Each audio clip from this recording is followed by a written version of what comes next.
Hey, faithful listener. Thanks for tuning in to the P40 Ministries Daily Podcast. This podcast is dedicated to helping you grow spiritually so you can grow personally. Let's grow together by building a consistent Bible reading routine. This is Jen, your host, and today we will be discussing the book of Matthew.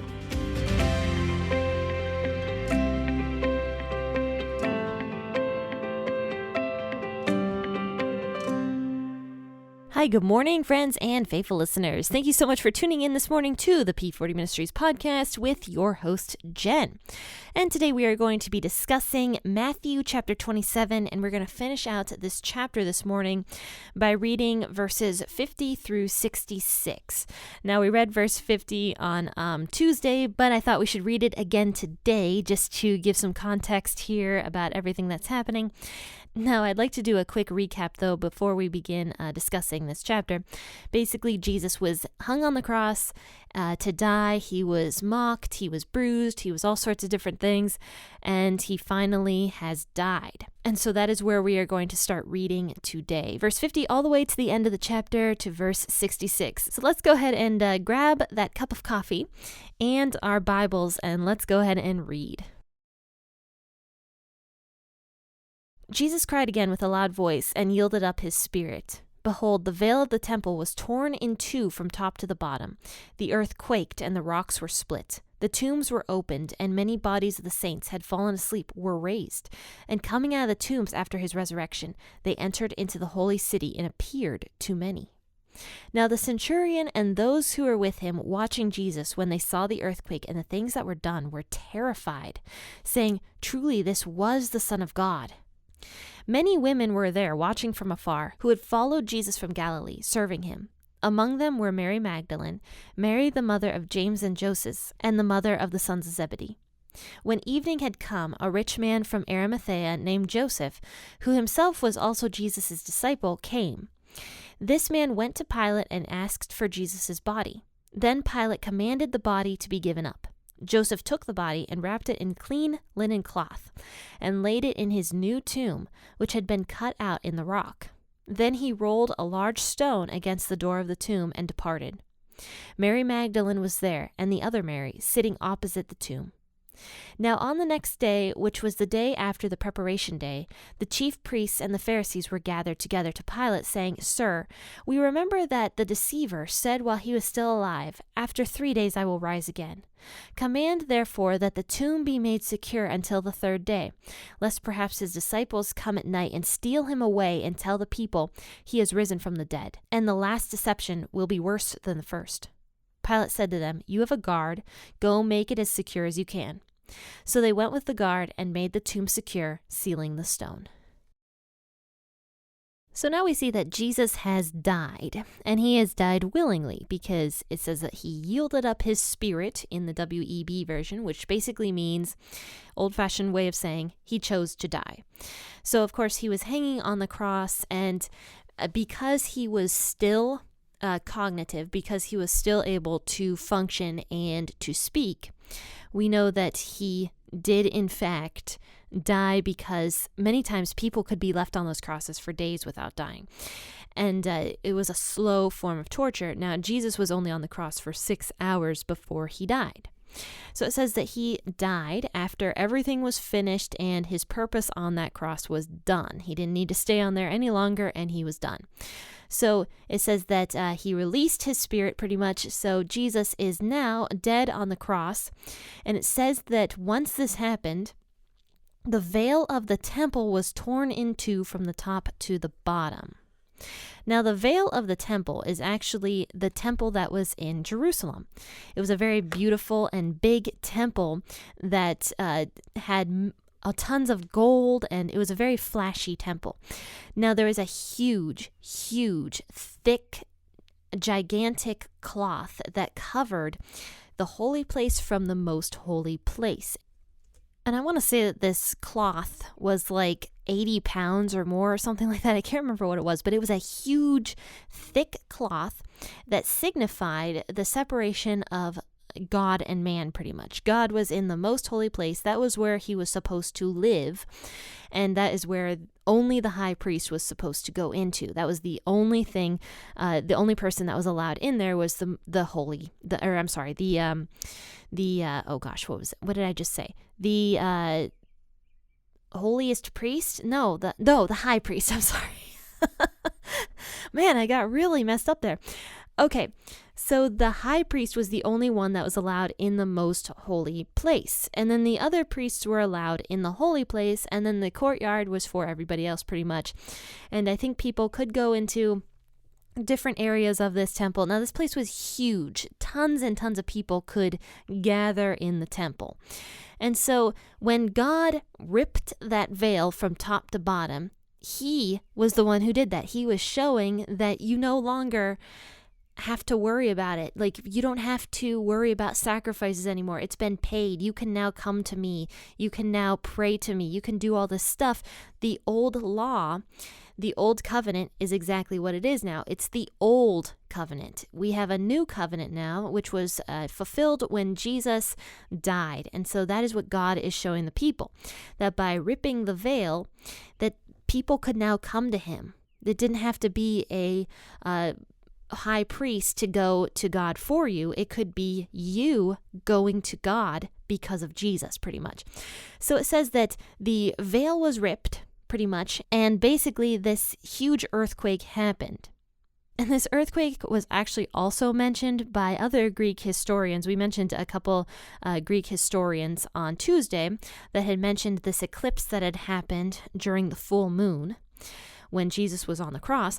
And now these same Greek historians are also mentioning this earthquake that had happened, saying that a city was actually almost destroyed by this particular earthquake, but not destroyed, but there was a lot of buildings that had gotten collapsed because of this earthquake in a particular city. So Greek historians, several of them actually mention this particular earthquake that had happened. It says here that this earthquake happened, and in verse 52, Matthew mentions something super crazy that it's actually the only mention of this in the Bible is right here in Matthew. It says in verse 52, the tombs opened and many godly men and women who had died came back to life again. And after Jesus' resurrection, they left the cemetery and went into Jerusalem and appeared to many people there. So this was probably after Jesus was resurrected, because that's what it says here. It says after Jesus' resurrection, they left the cemetery and went into Jerusalem.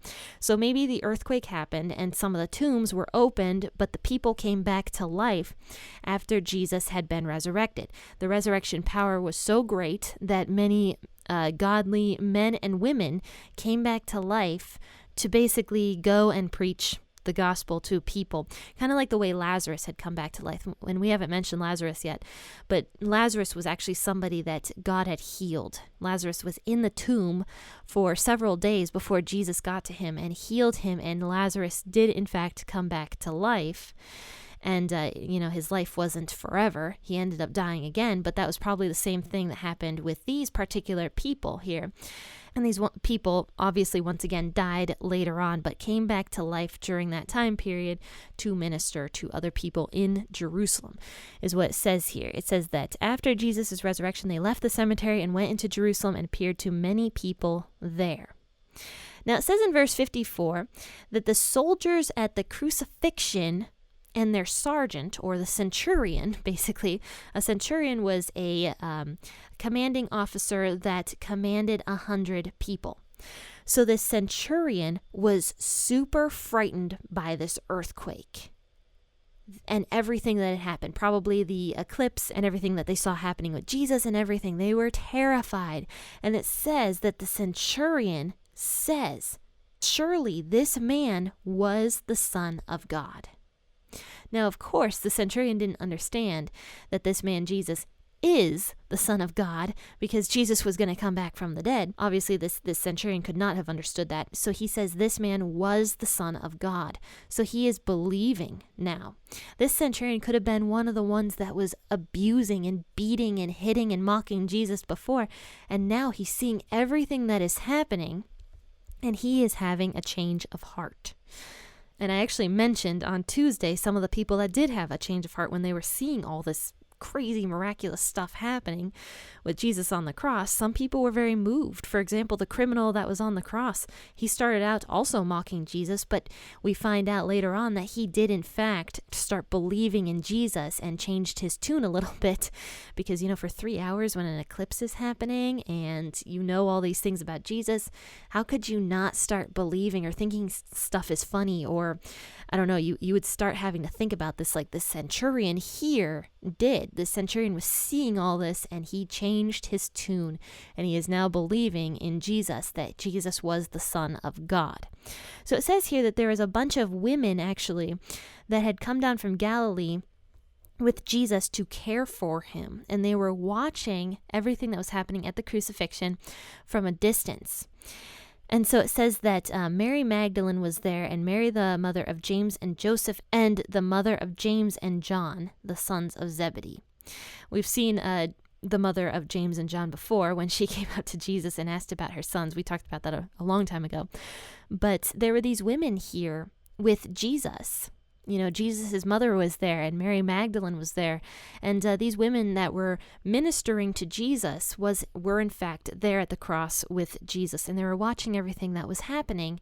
And so it's interesting because out of all of the disciples of Jesus, the women were the ones that really stuck near him. And we do learn later on that John also did stick with Jesus much more than his other disciples did, because John was at the cross with Jesus as well. And we'll learn that later. But basically, the women were there with Jesus. The women that were his disciples, the women that ministered and did all different things, they were there with Jesus at the cross. And so it says that when evening came, there was this rich man named Joseph of Arimathea, and he was one of Jesus's disciples, it actually says. He was another of Jesus's disciples. He was not one of Jesus's main 12 disciples, but he was, in fact, one of Jesus's other disciples. And so he was a rich man, and he had this beautiful brand new tomb. And so he goes to Pontius Pilate, and he asks for Jesus's body.